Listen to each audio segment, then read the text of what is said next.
Recording in progress.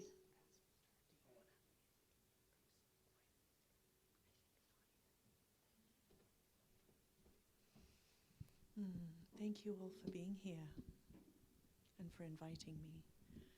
So let's close our eyes and just settle in as we remember that our meditation always meets us right here, exactly where we are and exactly as we are in this moment. So our meditation doesn't need us to be happy or high vibration or clear of thoughts or any other ideas that we think are necessary first.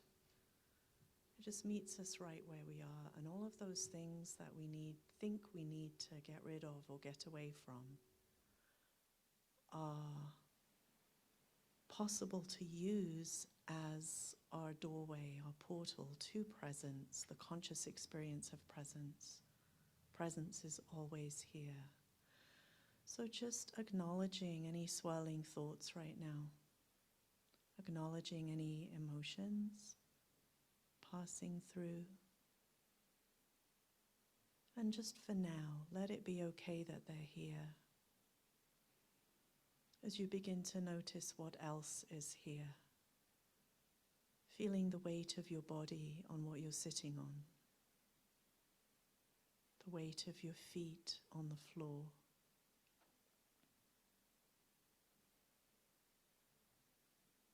witnessing the sensations in your hands,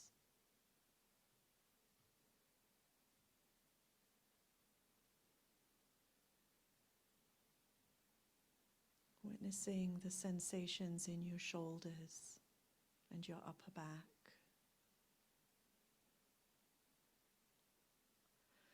And when I say witnessing, I just mean notice without engaging with the stories and labels from ego mind about the sensations. An ego mind will probably offer some, and that's okay. Just include those thoughts in the witnessing as well. Witnessing the sensations in your mid-back behind your heart. Witnessing the sensations of movement in your belly as your body breathes.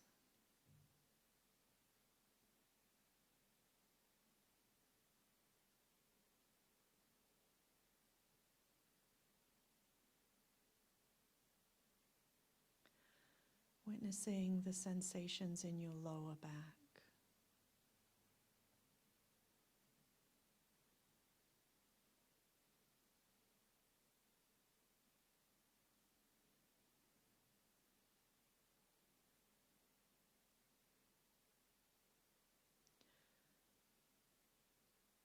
Witnessing the peace that's here underneath everything. Whether thoughts are still swirling or not doesn't matter. Whatever emotion is here or passing through or not doesn't matter. Noticing this non-conditional peace that's underneath everything, in the center of everything, in the center of you, in the center of God, the divine, creator, whatever your word is that you resonate with.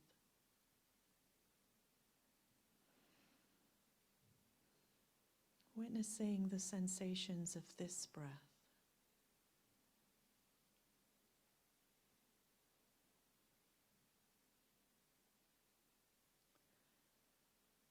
Witnessing sounds you can hear, whatever arises in your awareness.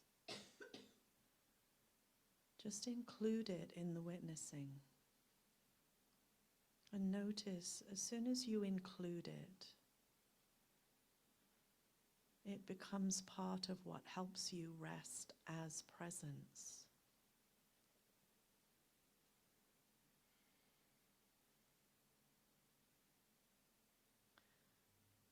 It's only when we engage in the mind's commentary that we become distracted from presence. But every moment is another opportunity to let go into now.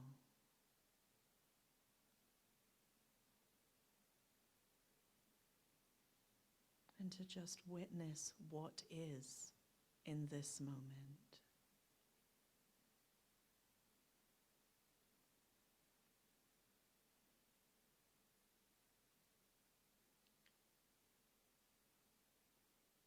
Good. So I invite you to continue witnessing what's here, especially body sensations, as you softly open your eyes. And see if you can stay in the experience of the peace, the love, all the other yummy frequencies of our true nature, with your eyes open. Thank you.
That was very peaceful. Thank you all.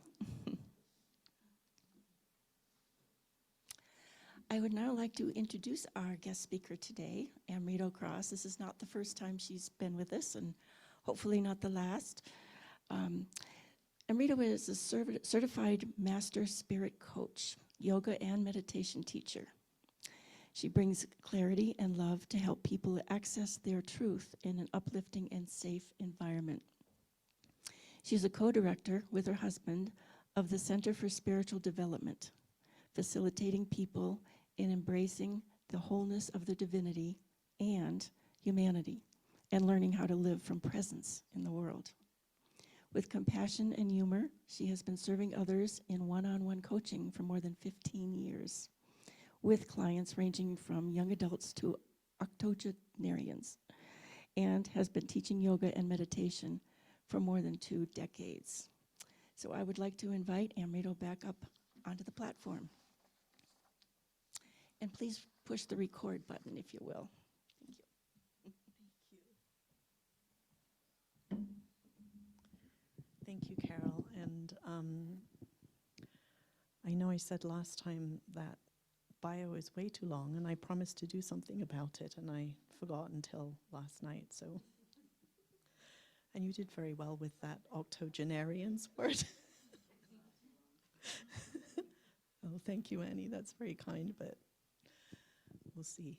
Anyway, welcome, welcome, welcome. We are here. It is Mother's Day. And I feel guided to talk about death, which seems so not that. Who here has a mother that has left their physical body? Okay, so maybe it is more appropriate.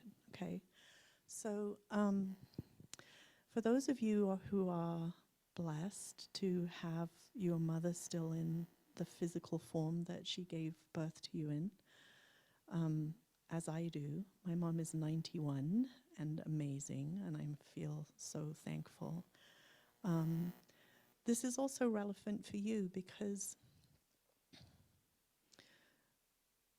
in the same way that we move through life taking gravity into account all the time, right? I don't just let go of my water bottle here, usually.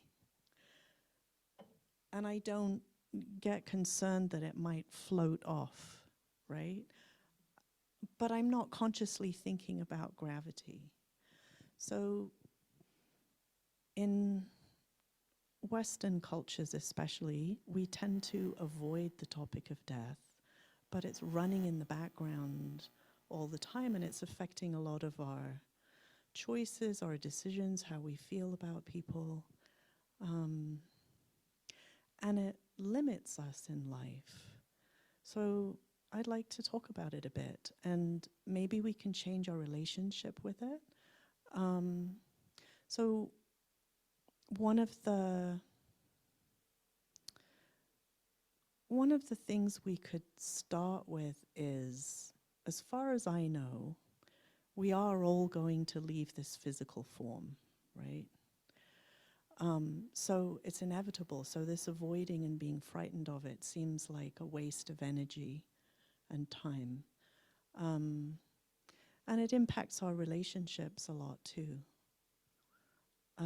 So I want to offer you a couple of things about it. One thing that one of the teachers I find quite inspiring and helpful is Adyashanti.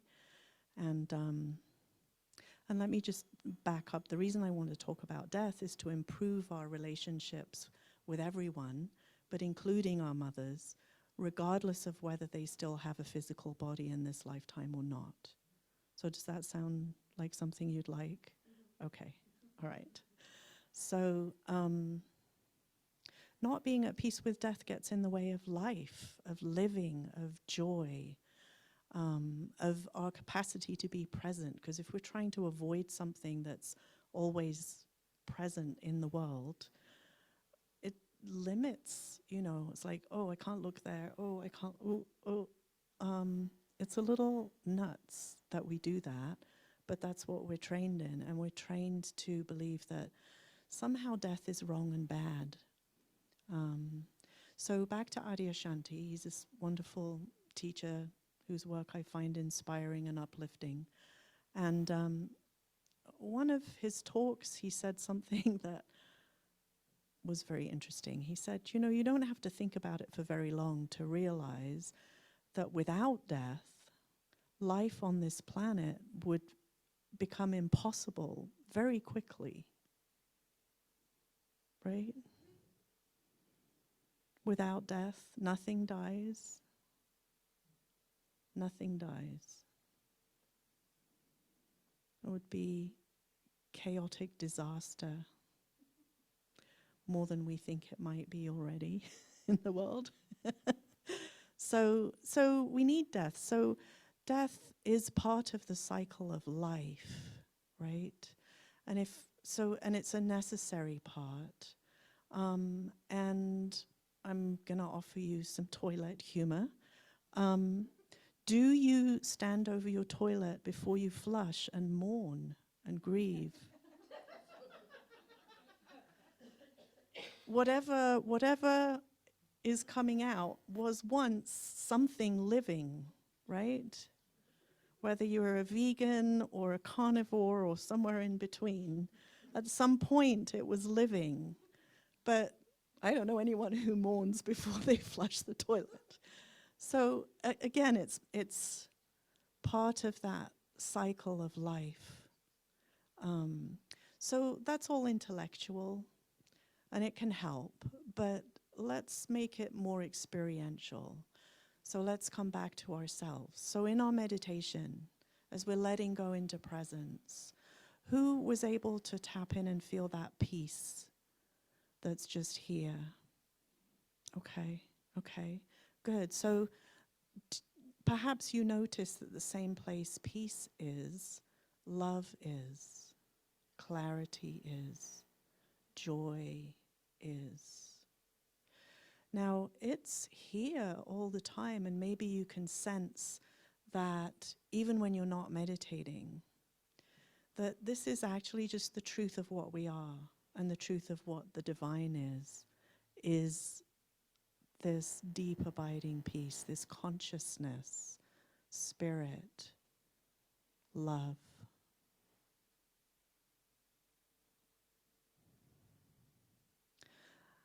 And when we leave our physical bodies, that doesn't cease to exist. And it was here before we came into this physical body. And so the more we practice connecting with ourselves here at presence and as presence, the more we experience ourselves as consciousness, as spirit,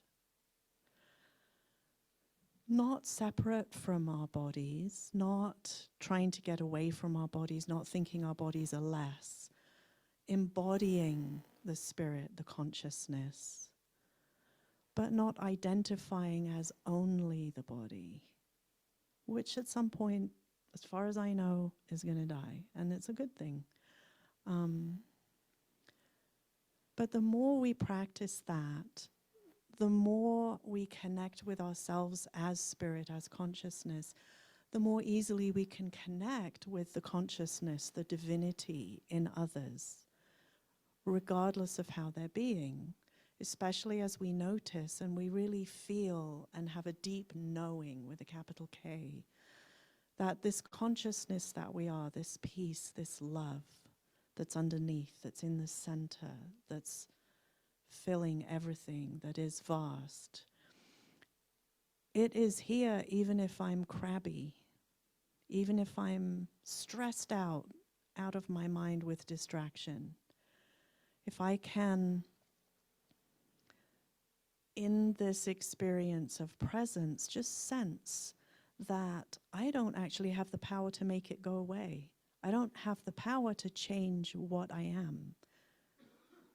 Right? And I don't have the power to change what the divine is. I can have whatever experiences I choose. I can believe whatever I want. Like I can believe that Juliet's 7 feet tall. But it doesn't change that she isn't 7 feet tall in this lifetime. Right? You all could decide Amrito is 2 feet tall. It doesn't change this, even though this is temporary, right? And so even more so with this deeper truth of what we are and what the divine is, we can choose to believe whatever we want. We can have, based on that, all kinds of different experiences. We can't change this nature that we are eternal, that the divine is eternal, that this consciousness doesn't cease to exist. So while we're here, if we practice really connecting with it in an experiential way, and then really connecting with that in others, they don't have to be people that we like or think we like. Although I can't guarantee that if you practice this regularly, you won't find that you love and like everybody more and more. Even the people that your mind is sure are wrong and bad. We're still consciousness, we're still divinity, the truth, the bigger truth of what we are.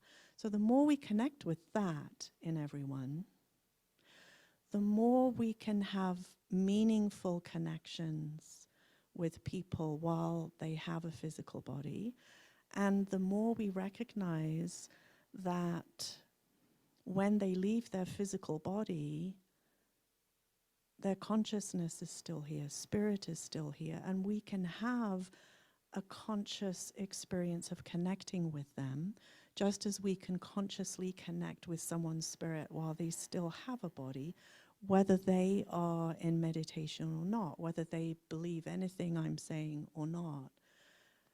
And so we're starting to reclaim our power in relationship, not to control the other, but we get to choose how we feel about others. By, instead of practicing looking at them through the judging eyes of ego mind that's constantly labeling, measuring, comparing, assessing threats, assessing what's my relative value to them. If they seem really beautiful, either physically or spiritually or some other way, if they seem like they're more beautiful than I am, will I still deserve love? That's what the ego mind does. And then if the mind is saying, oh no, they're a terrible person, or they're so unattractive and they really shouldn't have worn that today. And then I'm like, oh, I feel good compared to that. That is, number one, very temporary, and number two, not deeply satisfying, because we know, as spirit, we know it's not the truth. And our worthiness, our ability to have love is not anything to do with measuring. So let's connect. Let's make this more experiential. Is any questions before I go into that? Actually, before I go into that, do I have until 11? Okay. Roughly? Okay, all right. I just want to share. So my told you my mom still has her physical body. We have a wonderful relationship. My dad left his body in January of 2023. And I had such a different experience around death. And it fit with concepts that I have, similar to what I shared with you. But you never know, because everyone I'd ever heard talk about it, even though they said some of these things, also said, grief is just inevitable. You're going to have grief. You're going to feel sad. You're going to feel loss. It's loss, da-da-da. And I didn't feel that. And the night before he left his body, his night, he was in France in a care home. The night before, I was able to have a FaceTime with him, and we'd been doing meditations together for a long time. And at that, he'd had a fall and was having a brain bleed, and my stepmom was convinced he just wasn't there anymore. I had this wonderful FaceTime with him. He was really happy to see me. We'd been trying every day, but sometimes there were problems with technology, or his hearing or whatever. And so I talked to him a little bit and told him, you know, it's okay to let go. Sadhana, his wife, she will miss you, but she'll be fine. We'll all miss you, but we'll be fine. There's nothing you need to worry about, nothing you need to take care of or be concerned about. It's okay to let go whenever you're ready. And I said, would you like to do a little meditation? So he hadn't been speaking for days. And but he immediately made an affirmative noise. And the nurses that were there with him he said yes. Which I expected, because in the previous few years, and especially the 2 years prior to him leaving his body, every time I asked him if he'd like to meditate, he would say, oh, yes, please. And so I did this very simple meditation with him, just breathing in love and breathe it out through your body. Breathe in love, breathe it out through your energy field, and gradually expanding bigger and bigger. Breathe it out through the whole world and all peoples and the universe. And then I just felt guided to add and just let go into the love. So when I got a text from my brother who lives in England, so he sent me a message overnight saying, call me when you wake up, which is unusual. And then another friend said, sending you love. So I pretty much knew. So I called my brother and I said, did Robin, my dad liked to be called by his name, leave his body? And he said yes. So I had a few tears, but then very quickly it was just relief and happiness for him, because especially the last 6 weeks, he'd been in some suffering. And then I just felt happy for him. And then there was this experience while I was talking to my brother, and I wasn't trying to do this. Just this, I felt his presence, my dad's presence, and it was so clearly him, and at the same time vast, and this really intense love that was so beautiful. It was like, this is not loss, this is more. And now, I don't have any of the physical limitations. He's not in pain. Our conversations are not limited because of his hearing or equipment. We're not limited by time zones and technology and people helping him. He's just here. This is not loss. So I really never had what we think of as normal grieving, and I wasn't attached to that. And for a while I was thinking, well, maybe it will come, we'll see. But it's been over a year and I still haven't had that. And so I just want to offer that as a possibility.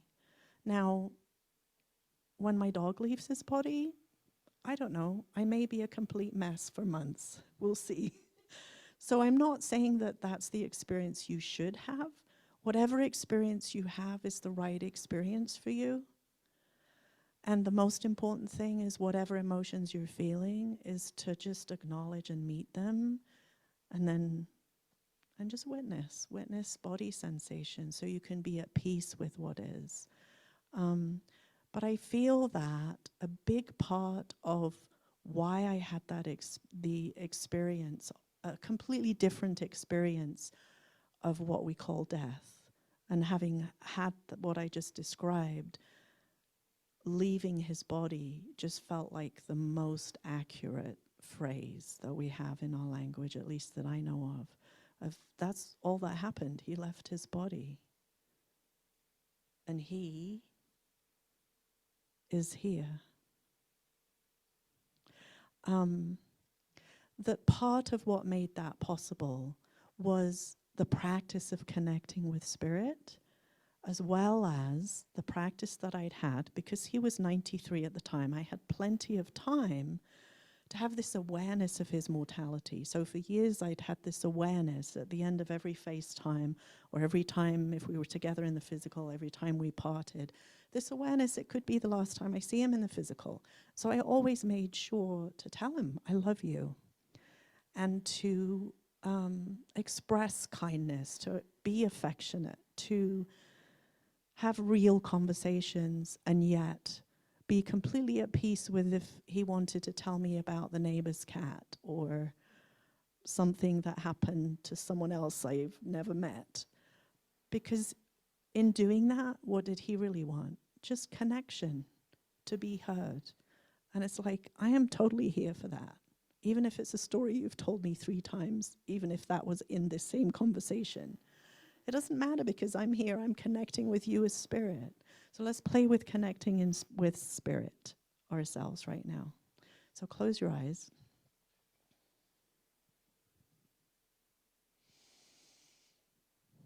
And just witnessing swirling thoughts, witnessing any emotion that's here. Witness the sensations in your feet. Witness the sensations in your lower back.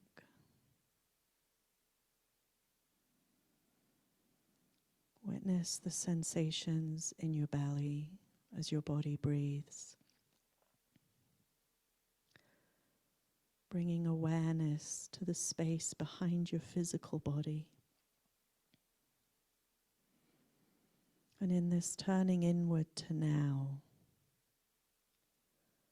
noticing this deep peace, this infinite love that's here in the center and all around, this infinite love that you are held in, always, no matter what.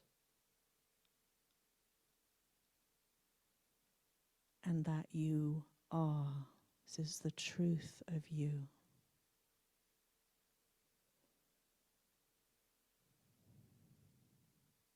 Doesn't mean you have to force yourself to be loving, behave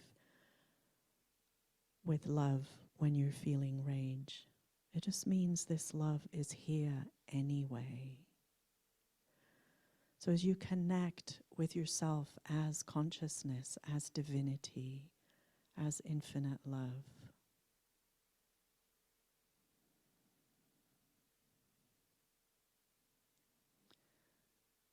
just let your heart guide you to someone to connect with, someone that's not here in this room physically.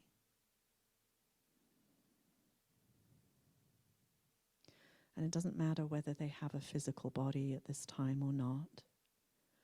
And just a soft intention and allowing, and imagine them as spirit, 10 or 20 feet out in front of you.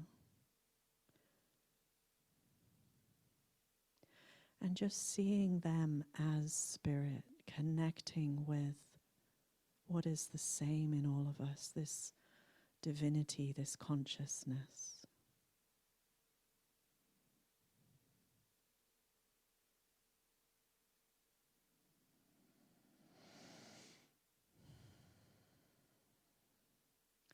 And this love that you are held in, imagine it also pouring in from above and from the earth and from all around into your heart, and your heart overflowing. And holding your palms forward now, let this light of love, of peace, of wholeness radiate out from your heart and flow out of your palms in this silent offering to this other spirit, with no agenda, not trying to fix or rescue or correct, not wanting anything from them, just this pure offering of love. And just witness them as spirit, not denying their humanity that they have or they had, not denying any suffering they may be experiencing. But notice how much smaller all that stuff is compared to the vastness of their spirit and the beauty of their light, the infinite love that they are.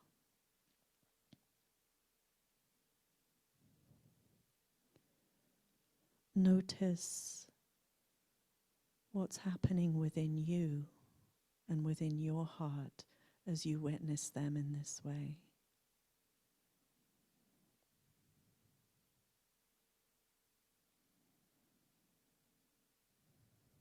Can you feel how this is a very different experience from our normal habits of thinking about someone based on our past experiences of them and based on all the labels our ego mind has offered in the past about them? It's all a collection of the past projecting onto the present moment and into the future. And right now, instead, just being present with yourself as yourself in God and connecting with them as the bigger truth that they are. How's your heart feeling?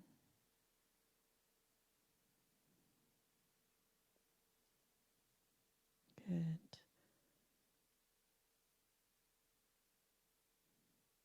Good. Letting your physical arms relax now. Thank their spirit and let them go. Let your breath gently deepen, letting your eyes open as you feel ready. And really taking in that you can connect with anyone in this way. Whether there's someone that you love or someone that you find really challenging. And you get to choose how you feel about someone. And the more that we choose to align with how we perceive as spirit, the happier we are. Versus aligning with how our ego mind perceives people. Like, dislike, hold on to, run away from. We can just be. And just to finish, just to let you know, I don't have this down. We're all playing with this, right? And one other thing is, just because you feel that love and you feel and really connect with the divinity of another from your divinity, doesn't mean anything about how much time you should spend with them or what's aligned. What it does mean is when you are here as presence and connected, you can sense, you can discern without judgment what serves the highest good. And when we're discerning what serves the highest good for ourselves from and as presence, it's going to serve the highest good of the whole, even if the other person doesn't really like it.